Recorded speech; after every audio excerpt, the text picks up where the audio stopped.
मैं आपको चीन के हवाले से बता देता हूं कि चीन के पास S-400 के 2 स्क्वाड्रन मौजूद हैं। प्रॉब्लम यह है कि जो इंडिया है वो 2 स्क्वाड्रन के ऊपर नहीं रह रहा। अगर आप ये कहें कि चीन के पास 2 हैं तो उसके मुकाबले में कहीं ज्यादा जो है वो स्क्वाड्रन ले रहा है, और इस वक्त इंडिया का जो मुआहदा है उसके तहत वो रशिया से S-400 मिसाइल डिफेंस सिस्टम के 5 स्क्वाड्रन हासिल करने जा रहा है। 5 यूनिट से ये अपनी पूरी सरहद को महफूज कर लेंगे और कोई भी पाकिस्तान का मिसाइल या जहाज या कोई चीज जो है वो अंदर दाखिल नहीं हो सकती। जो ट्रैकिंग कैपेबिलिटी है वो 600 किलोमीटर तक। Pakistan try to see it and उन्होंने विजिट किया था, देखा था, लेकिन obviously this is very costly for Pakistan to buy such kind of an air defence system. और हमने बात की थी कि ये किस तरह एक गेम चेंजर है फॉर इंडिया। 600 किलोमीटर तक ये जो चीजें उनको डिस्ट्रॉय कर सकता है। कम से कम 2 S-400 तो वो जरूर लगाएंगे पाकिस्तान पे, और 3 एक वो जो है वो चाइनीज बॉर्डर पे लगा देंगे, और इसी से जारी बात है कि वो सारी चीजें अपनी कंप्लीट करेंगे। और ये क्या है? This system can engage every aircraft, ballistics and airborne control system eight 400 kilometre, 250 kilometre, 120 kilometre and the shortest range is 40 kilometre. इसके ऊपर कितना स्पेंड किया गया? इंडियन मीडिया की तरफ से जो कोट किया जा रहा है वो है 35,000 करोड़ डॉलर्स बताए जा रहे हैं कि इसके ऊपर स्पेंड किया गया, इसका इतना बजट है। लेकिन जब आप इंटरनेशनल मीडिया में देखते हैं तो वहाँ पर इसका जो बजट बताया जा रहा है, जो स्पेंड किया गया है, वो है कहीं पर $5.43 बिलियन और कहीं पर $5.5 बिलियन।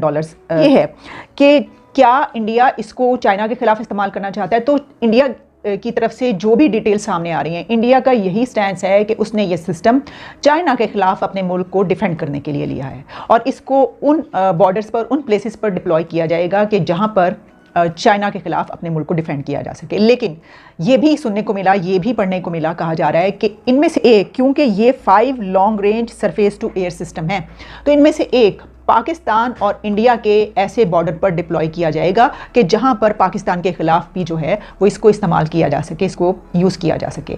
तो क्या फिर इस वजह से पाकिस्तान को परेशान होने की ज़रूरत है? क्या पाकिस्तान इसके ऊपर आवाज़ उठाएगा? पाकिस्तान का इसके वाले से क्या स्टैंड होगा? ये तो हम आइंदा जब ऐसा नजर आएगा तो हम देखेंगे। अभी तो पाकिस्तान अपने अंदरूनी मसलों में बहुत ज़्यादा उलझा हुआ है। सबसे बड़े जो हमारे नॉन इशूज़ हैं वो हमारे इशूज़ बन चुके हैं, आपस की लड़ाइयाँ, आपस की सियासत, अंदर की जो है एस्टैब्लिशमेंट और पॉलिटिशियंस। S-400 मिसाइल के बारे में रशियंस का कहना ये है कि उसकी सप्लाई हमने इंडिया को शुरू कर दी। इंडिया कह रहा है हमें भी सप्लाई शुरू हो गई, लेकिन सवाल ये है कि वो सप्लाई के बाद सैंक्शंस होती हैं, क्या होती हैं, किन के अगेंस्ट यूज होता है। वो चाइना के अगेंस्ट नहीं यूज कर पाएंगे तो फिर किसके अगेंस्ट करेंगे? ये एक सवाल है, खड़ा हो रहा है। और बहुत ज्यादा S-400 मेरे ख्याल से गलत ले रहे हैं वो। बहरहाल उनकी अपनी वो है, वो S-400 किसके अगेंस्ट यूज करेंगे? क्या वो LAC पे लगा देंगे S-400 या S-500? तो बहरहाल ये, लेकिन मैं आपको सिर्फ एक बात ही बताऊं कि ये इंटरनेशनल ऑर्डर, क्योंकि ये इंटरनेशनल ऑर्डर्स का टकराव है जो अमेरिका की सबसे बड़ी स्ट्रेंथ है। देखिए मार्केट इकोनॉमी सब निकला है ना। एक भारत ने S-400 के बाद S-500 की डील भी रूस से कर डाली है। इंडिया पहुंच चुके हैं S-400 मिसाइल्स। ये खबर सुनते ही पाकिस्तानी एस्टैब्लिशमेंट, पाकिस्तानी आर्मी और पाकिस्तानी गवर्नमेंट सब कांप गए। और पहला S-400 सिस्टम इंडिया के मगरबी इलाकों में, एक इसको समझना बहुत ज़रूरी है कि मगरबी इलाकों में एक ऐसे मकाम पर तैनात किया जाएगा जहां पाकिस्तान और चीन दोनों ममालिक की सरहद पर मुमकिन ख़तरे से निमटा जा सके। पाकिस्तान और चीन ये 2 मुल्क हैं जिसके साथ इस वक्त इंडिया का एक्टिव स्टैंड ऑफ या मखासमत या दुश्मनी कह लें वो जारी है। दुनिया के सबसे sophisticated surface to air missile defence systems में है, और ये लड़ाका तैयारों, बैलिस्टिक मिसाइल्स और जो है वो मुख्तलिफ किस्म के अहदाफ, जिनमें drones, surveillance and arm drone शामिल हैं। इसी तरह जो मुख्तलिफ किस्म के जहाज़ जो है उनको निशाना बनाने की सलाहियत रखता है। इसकी जो ट्रैक करने की रेंज है, इसके रडार्स का सिस्टम जो इसके साथ आता है वो बहुत ही सोफिस्टिकेटेड और बहुत ही सेंसिटिव किस्म का है, और तकरीबन 600 किलोमीटर के रेडियस में आने वाले जो भी मुमकिन दुश्मन के अहदाफ हैं उनको ट्रैक करने की, और 400 किलोमीटर की रेंज में, एक बहुत बड़ी रेंज तस्वुर होती है, 400 किलोमीटर की रेंज में इनको निशाना बनाने की सलाहियत रखता है। इस तौर पर दुनिया भर के इदारे समझते हैं कि ये रूस की जानिब से बनाया जाने वाला कोई भी जो डिफेंस सिस्टम है उसमें सबसे बेहतरीन है, और ये अपग्रेडेड वर्जन है S-300 का। इससे पहले ये S-400 मिसाइल सिर्फ 2 ही कंट्रीज को दिए गए थे, एक चाइना और एक टर्की। अब ये इंडिया के पास आ गया। बहुत अच्छा मिसाइल है, किसी भी एयरक्राफ्ट को, सरफेस टू एयर मिसाइल, किसी भी एयरक्राफ्ट को उड़ते हुए को, कोई भी पाकिस्तान की तरफ से या चाइना की तरफ से प्लेन आ रहा हो या मिसाइल आ रहा हो, उसको इंटरसेप्ट करने में बिल्कुल सटीक इंटरसेप्ट कर सकती है और मतलब कोई हमला होने ही नहीं देगी। ये बहुत बड़ी अचीवमेंट के आ गए। और अब दोनों कंट्रीज, पाकिस्तान के साथ चाइना भी घबराया होगा कि हम अब अटैक नहीं कर पाएंगे।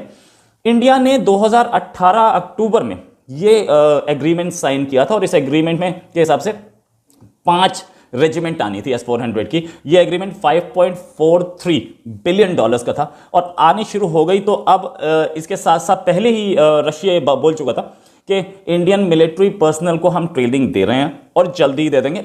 खबर यह कि इस डिलीवरी के बाद, जो डिलीवरी शुरू हुई है उसके बाद रशिया के प्रेसिडेंट व्लादिमीर पुतिन वो इंडिया आने वाले हैं इसी साल। आधा महीना तो ये निकल ही चुका है, 1 महीना और बचा है इस साल खत्म होने में। 1.5 महीने में विजिट उनका होना है। खबर यह है कि वो दिसंबर में आएंगे और वो ये बात कि वो शायद 6 दिसंबर के आसपास पहुंच पाए और वो बात करेंगे यहाँ पर बहुत सारे एग्रीमेंट्स पे, जैसे कि डिफेंस कोऑर्डिनेशन पे, इन्वेस्टमेंट पे और साइंस एंड टेक्नोलॉजी पे। ये सिर्फ पुतिन की दूसरी विजिट है। ये कोरोना आने के बाद से ये पुतिन की दूसरी विजिट है। ये समझ लीजिए कि पुतिन साहब कितना इंडिया को इंपॉर्टेंस देते हैं कि किसी और कंट्री विजिट नहीं कर रहे हैं, वो इंडिया विजिट कर रहे हैं। और वो पुतिन साहब को क्यों इंडिया आना पड़ रहा है? क्योंकि इंडिया से टेक्निकल मिलिट्री और टेक्निकल कोऑपरेशन का भी एक पुराना एग्रीमेंट है जो कि 10 साल से आगे 10 साल के लिए और रिन्यू किया जाएगा। बहुत सारी मिलिट्री डील्स हैं यहाँ पे, बहुत सारी डिफेंस डील्स हैं, वो की जाएगी। तो कितनी अहमियत देता है रशिया आज भी इंडिया को, क्योंकि इंडिया एक मेजर बायर है आर्म्स का। अमेरिका से भी इसका, इंडिया का $20 बिलियन का वो डिफेंस डील्स हैं। $20 बिलियन का हम लोग सामान खरीदते हैं। ऐसे ही हम उनसे भी खरीद रहे हैं, रशिया से भी।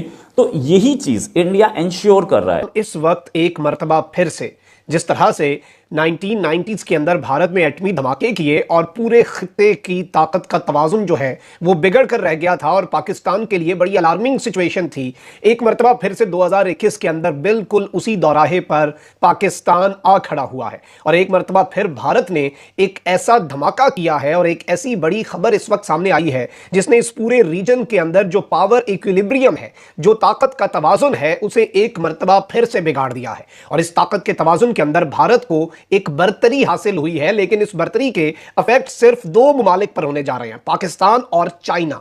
और पाकिस्तान और चीन की सबके ऊपर हिकमत अमली क्या होगी और चीन के लिए किस तरह से ये एक बहुत बड़ा कंसर्न नहीं है, लेकिन पाकिस्तान के लिए ये एक अलार्मिंग सूरत है। तुर्की को इसकी सजा देने वाला, दीगर मुमालिक के ऊपर बदमाशी और चौधराहट लगाने वाला अमेरिका जो है वो इस पूरे के पूरे मामले के अंदर इंडिया के मामले में इसलिए खामोश होगा क्योंकि वो पाकिस्तान और चाइना बिलखुसूस, जिसे जो बाइडेन अपना सबसे बड़ा दुश्मन समझता है, उसके लिए एक बहुत बड़ा थ्रेट होगा। तो इस पूरे के पूरे सिनेरियो के अंदर नाज़रीन कराम ये सूरत हाल एक बड़ा ही अजीब सा रुख इख्तियार करने जा रही है और इस सब के अंदर पाकिस्तान के लिए बड़ी अलार्मिंग सिचुएशन है। पुतिन ने इमरान खान के पीठ पीछे बहुत बड़ा वार किया। यही नहीं, शायद कुछ हाथ चीन के साथ भी हो गया है।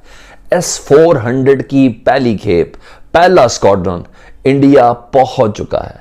यही नहीं, इंडिया की एयर फोर्स के जो सीनियर ऑफिसर्स हैं, इंजीनियर्स हैं और दीगर स्टाफ है, वो अपनी ट्रेनिंग मुकम्मल करके रशिया से वापस इंडिया पहुंच चुके हैं।